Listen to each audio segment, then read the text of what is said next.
Assalamualaikum warahmatullahi wabarakatuh. Saya Dimas Ayu Nurdianingsi dengan NPM 1811060171. Apa kabar teman-teman? Di sini saya akan menjelaskan materi perubahan kurikulum dari mata kuliah pengembangan kurikulum. Saya dari kelas B semester 5 Pendidikan Biologi UIN Raden Intan Lampung.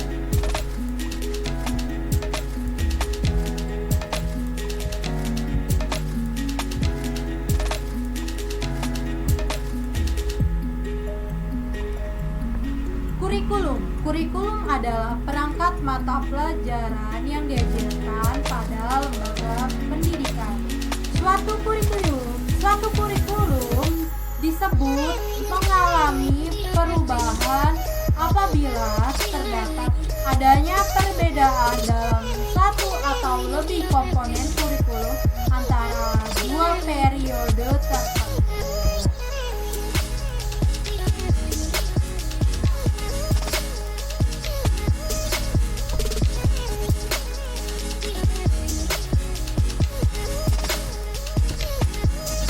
Tujuan pendidikan. Menurut Undang-Undang Nomor 3 Tahun 2003 tentang Sistem Pendidikan Nasional, yakni mengembangkan kemampuan dan membentuk watak serta peradaban bangsa yang bermartabat dalam rangka mencerdaskan kehidupan bangsa.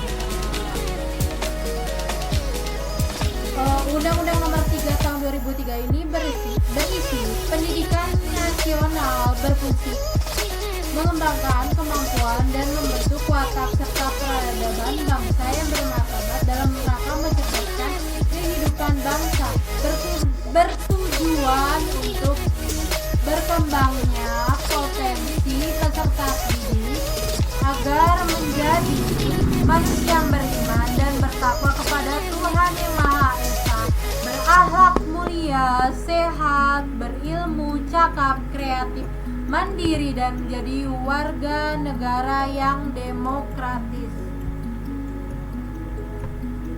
serta bertanggung jawab.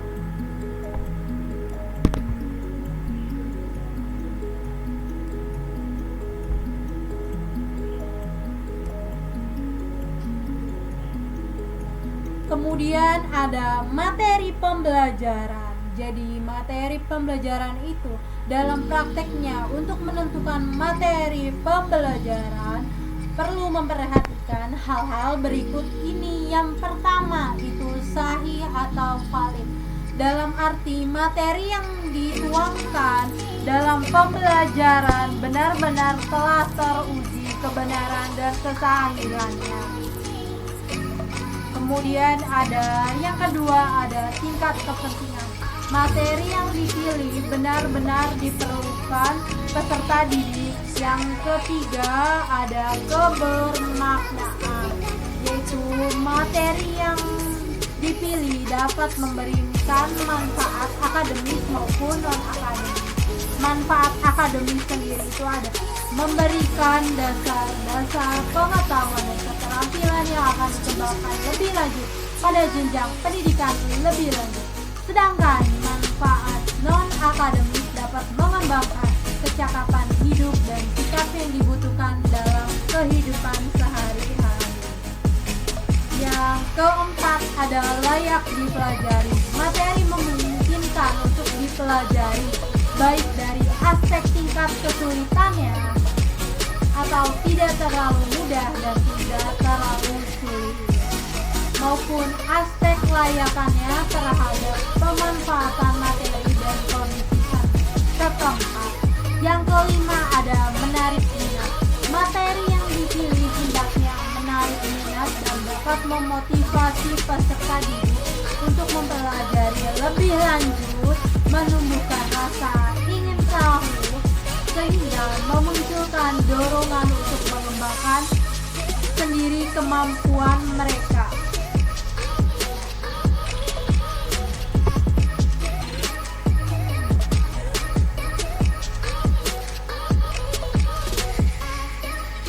Kemudian strategi pembelajaran.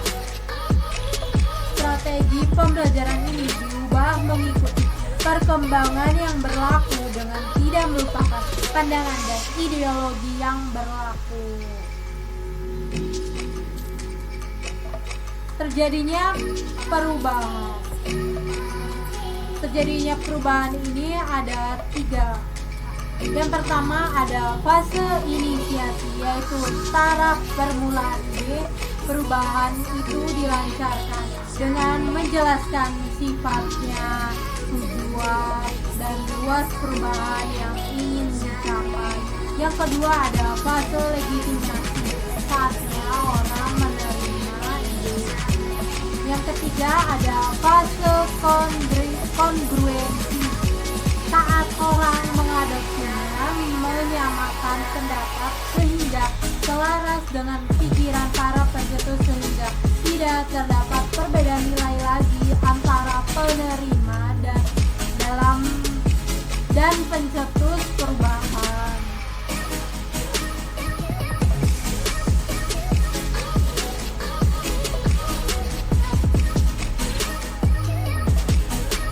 Faktor yang mempengaruhi perubahan kurikulum itu ada 6. Yang pertama ada faktor perkembangan ilmu dan kepentingannya.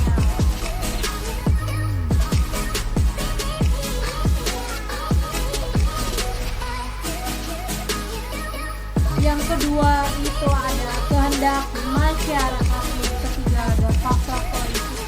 Yang keempat ada falsafah pendidikan. Yang kelima ada faktor perubahan sosial. Dan yang keenam ada faktor pembangunan negara dan perkembangan dunia.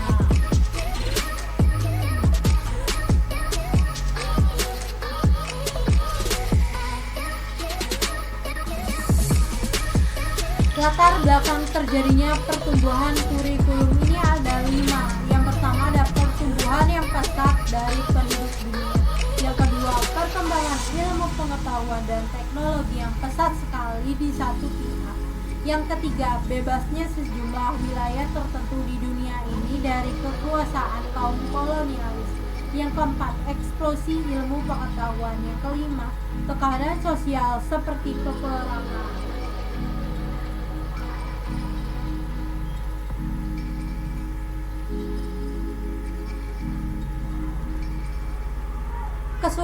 Kesulitan dalam perubahan kurikulum.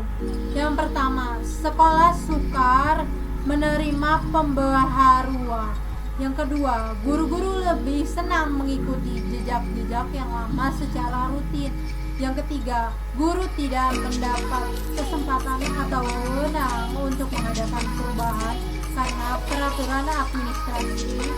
Yang keempat, meninggalnya tokoh yang mencetuskannya. Yang kelima, memerlukan biaya yang lebih besar.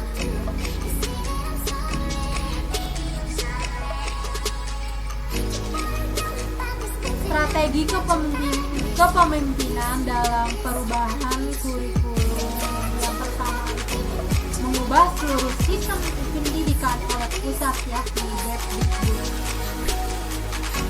karena mempunyai wewenang penuh untuk mengadakan perubahan kurikulum secara total. Perubahan ini menyeluruh dan dijalankan secara uniform di seluruh negara. Usaha besar-besaran ini hanya dapat dikoordinasi oleh pusat dengan memberikan pernyataan kebijaksanaan, petunjuk pelaksanaan, dan buku pedoman. Strategi ini sangat ekonomis mengenai waktu dan tenaga bila mengadakan perubahan kurikulum secara uniform dan menyeluruh. Kemudian ada mengubah kurikulum tingkat lokal atau sekolah dan dalam kelas. Kurikulum yang nyata, yang real, yang terdapat di mana guru dan murid berada, yakni sekolah dan dalam kelas. Disinilah dihadapi masalah yang sesungguhnya. Disinilah dihadapi masalah kurikulum yang sesungguhnya. Di dalam kelas, kurikulum menjadi hidup, bukan hanya secari kertas. Dalam menghadapi anak, mau tak mau, setiap guru akan menghadapi masalah yang harus diatasi. dalam pelaksanaan kurikulum dalam kelas terhadap murid yang berbeda-beda, tak dapat tiada guru harus mengadakan penyesuaian. Bagaimanapun ketatnya perincian kurikulum, guru selalu mendapat kesempatan untuk mencobakan pikirannya sendiri. Kemudian pedoman kurikulum itu hanya dapat dijiwai oleh guru dan pribadi guru terjalin erat dengan cara ia melaksanakan kurikulum itu. Kelas lain menjadi garis depan perubahan dan perbaikan kurikulum.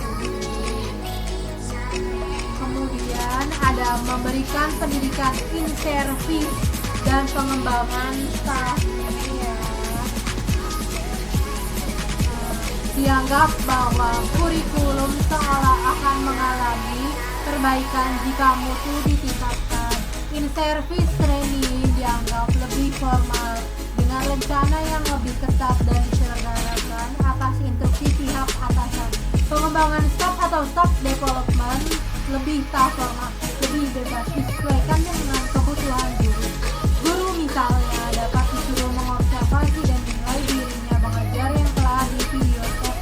Apa yang dipelajari dalam in-service pengembangan staff hendaknya dipraktikkan. Kemudian ada supervisi. Dahulu penilik sekolah mengunjungi sekolah untuk mengadakan inspeksi dan memberikan penilaian terhadap guru dan sekolah. Kedatangannya dipandang sebagai hari mendung penuh rasa takut yang dihadapi guru dengan segala macam tipu muslihat. Kini pengertian supervisi sudah berubah. Tujuannya ialah membantu guru mengadakan perbaikan dalam pengajaran. Supervisi adalah memberi pelayanan kepada guru untuk memperoleh proses belajar mengajar yang lebih efektif. Bila dirasa perlu, pemilik sekolah dapat memberikan demonstrasi bagaimana melaksanakan suatu metode yang baru. Kemudian ada reorganisasi sekolah. Reorganisasi diadakan bila sekolah itu ingin merombak seluruh cara mendidik di sekolah itu dengan menerima cara yang baru sama sekali. Hal ini antara lain dapat terjadi bila sekolah itu akan menjalankan misalnya team teaching, non-grading, metode unit, open school, dan lain-lain yang memerlukan perubahan dalam semua aspek pengajaran seperti bentuk ruangan, fasilitas, penjadwalan, tugas guru, kegiatan siswa, administrasi, dan sebagainya. Kemudian yang selanjutnya ada eksperimentasi dan penelitian. Negara kita tidak tertutup bagi macam-macam pembaharuan dalam pendidikan. Kemajuan komunikasi dan transport membuka pendidikan kita bagi berbagai pengaruh di bagian lain dunia ini. Ciri kemajuan adalah perubahan dan perbaikan. Juga dalam bidang pendidikan di sekolah.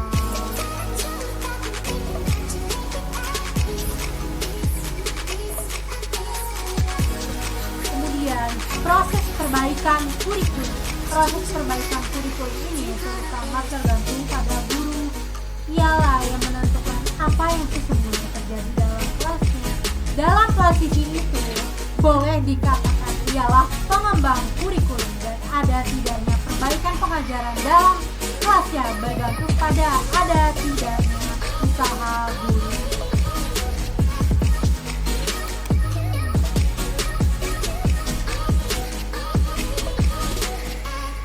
Dampak perubahan kurikulum ini ada yang positif maupun yang negatif. Yang positifnya terciptanya pendidikan yang setara di seluruh daerah. Yang negatifnya menyebabkan kekacauan dalam dunia pendidikan. Tujuan atau visi sebuah sekolah juga akan ikut-ikutan kacau. Yang ketiga, prestasi belajar siswa menurun.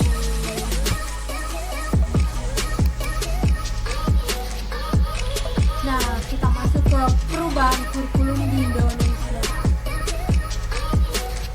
Kurikulum 1947 merupakan kurikulum rencana pelajaran 1947 bersifat politis yang tidak mau lagi melihat dunia pendidikan masih menerapkan kurikulum Belanda.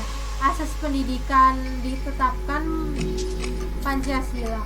Susunan rencana pelajaran 1947 memuat dua hal pokok, yaitu daftar mata pelajaran dan jam pengajarannya serta garis-garis besar pengajarannya.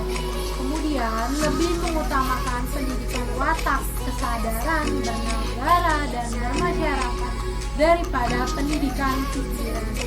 Kemudian materi pelajaran dihubungkan dengan kejadian-kejadian sehari-hari.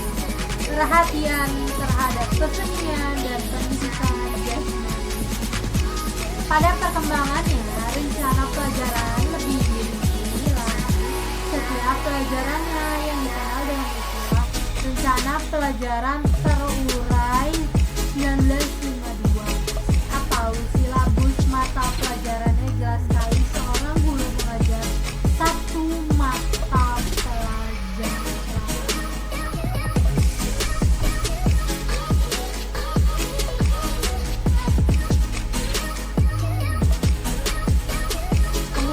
Kurikulum 1952. Kurikulum ini sudah mengarah pada suatu sistem pendidikan. Rencana pelajaran harus memperhatikan isi pelajaran yang dihubungkan dengan kehidupan sehari-hari. Penghujung era Presiden Soekarno muncul rencana pendidikan 1944 atau kurikulum 1944. Fokusnya pada pengembangan dari sistem karsa, karya, dan moral atau pancawarda. Kemudian ada kurikulum 1964. Kurikulum ini kembali disempurnakan.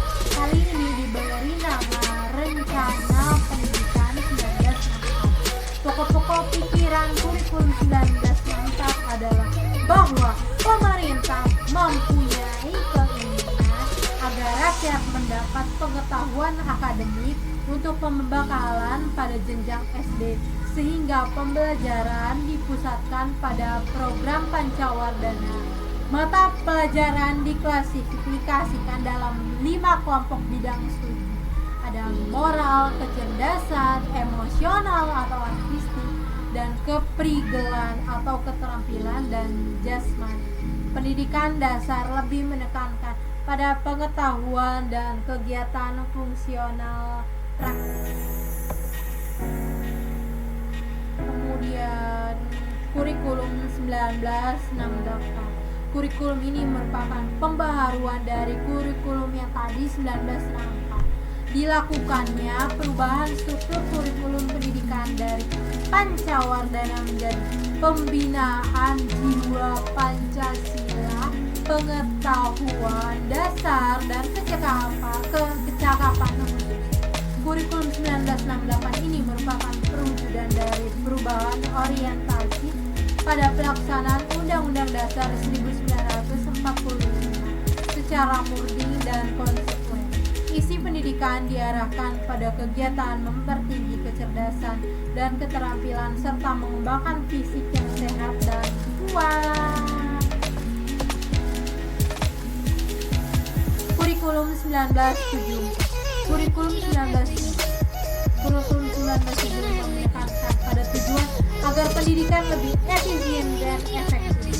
Yang melatar belakangnya adalah pengaruh konsep di bidang manajemen, yaitu MBO atau manajemen by objective yang terkenal saat itu. Metode, materi, dan tujuan pengajaran dirinci dalam prosedur pengembangan sistem instruksi atau PPS. Kemudian ada kurikulum 1984 atau CBSK. Kurikulum ini mengusung proses skill approach. Kurikulum 1984 ini berorientasi kepada tujuan instruksional. Pembelajaran matematika pada era 1980-an merupakan gerakan revolusi matematika.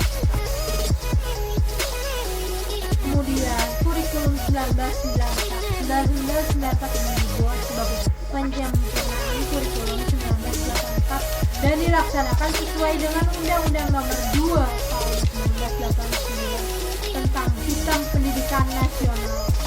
Pembagian waktu yaitu dengan mengubah dari sistem semester ke sistem catur bulan. Tujuan pengajaran menekankan pada pemahaman konsep dan keterampilan menyelesaikan soal dan pemecahan masalah.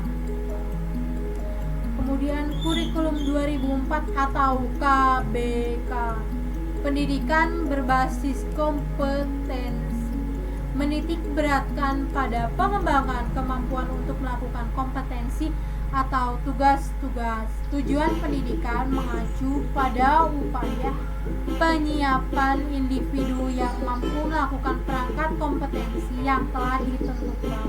Implikasinya adalah perlu dikembangkan suatu kurikulum berbasis kompetensi sebagai pedoman pembelajaran.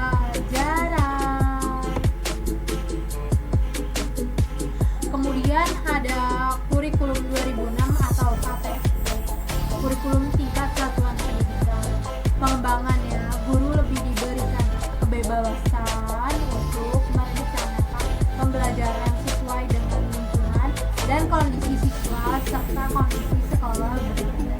Pengembangan perangkat pembelajaran merupakan kewenangan satuan pendidikan atau sekolah.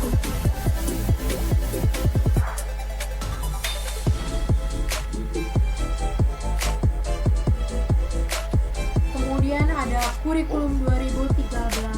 Ciri khas kurikulum 2013 itu yang pertama ada belajar tuntas, yang kedua ada penilaian autentik, yang ketiga penilaian berkesinambungan, yang keempat menggunakan teknik penilaian yang bervariasi, yang kelima berdasarkan acuan kriteria.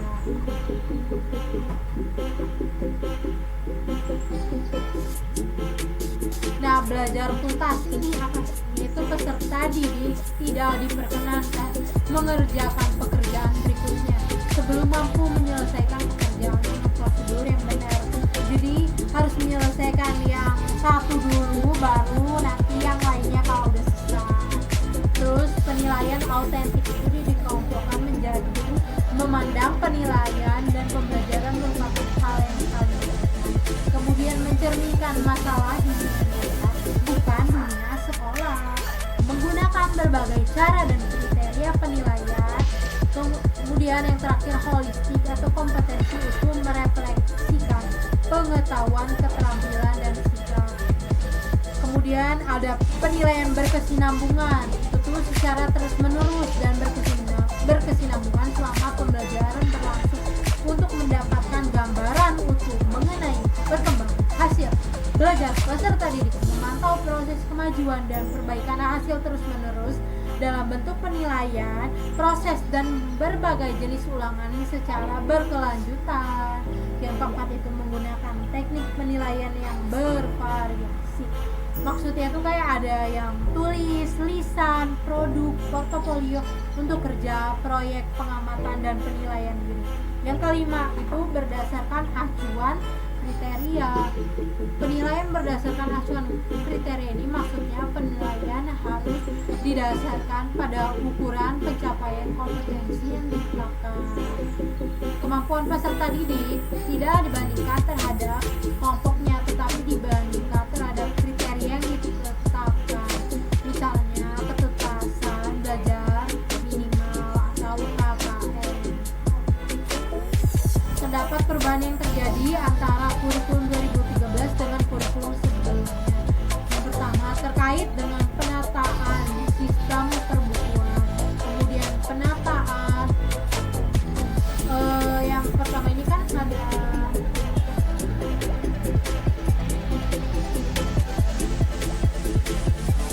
lazimnya berlaku sampai buku ditentukan oleh penerbit, baik menyangkut isi maupun harga, sehingga beban berat dipikul peserta didik dan orang tua. Sedangkan penataan sistem perbukuan dalam implementasi kurikulum 2013 ini dikelola oleh Pusat Kurikulum dan Perbukuan dan substansinya diarahkan oleh tim pengarah dan pengembangan kurikulum. Tujuannya agar isi dapat dikendalikan dan kualitas lebih baik. Selain itu, harga bisa ditekan lebih wajar. Kan kalau di kurikulum 2013 ini soalnya kan dari pemerintah, jadi harganya lebih murah dan kualitasnya juga lebih tinggi. Yang kedua ada penataan lembaga pendidik tenaga kependidikan atau LPTK di dalam penyiapan dan pengadaan guru. Yang ketiga itu penataan terhadap pola pelatihan guru, pengalaman pada pelaksanaan pelatihan instruktur nasional, guru inti dan guru sasaran untuk implementasi kurikulum. Misalnya banyak pendekatan pelatihan yang harus disesuaikan, baik menyangkut materi pelatihan maupun model dan pola pelatihan. Yang keempat itu memperkuat budaya sekolah melalui pengintegrasian kurikuler, kokurikuler, dan ekstrakurikuler serta penguatan peran guru bimbingan dan konseling atau BK. Kemudian yang kelima itu terkait dengan memperkuat NKRI melalui kegiatan ekstrakurikuler kepramukaan. Peserta didik diharapkan mendapat porsi tambahan pendidikan karakter, baik menyangkut nilai kebangsaan, keagamaan, toleransi, dan lainnya. Yang keenam itu memperkuat integrasi pengetahuan bahasa budaya pada kurikulum 2013. Peran bangsa Indonesia ini menjadi dominan, yaitu sebagai saluran mengantarkan kandungan materi dan semua sumber kompetensi kepada peserta didik, sehingga bahasa berkedudukan sebagai pengelola materi pada mata pelajaran lain. Melalui cara ini maka pembelajaran bahasa Indonesia termasuk kebudayaan dapat dibuat menjadi konteks. Berikut merupakan perbedaan dari KBK, KTSP, dan K13. Teman-teman bisa baca tabel-tabel berikut ini ya. Perbedaannya itu ada 15.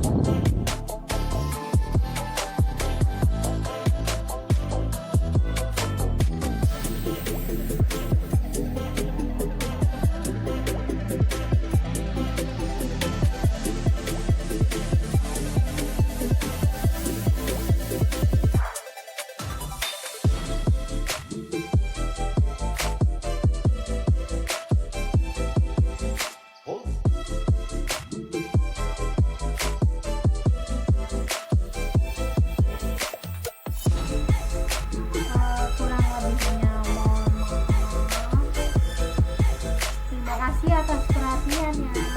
Wassalamualaikum warahmatullahi wabarakatuh.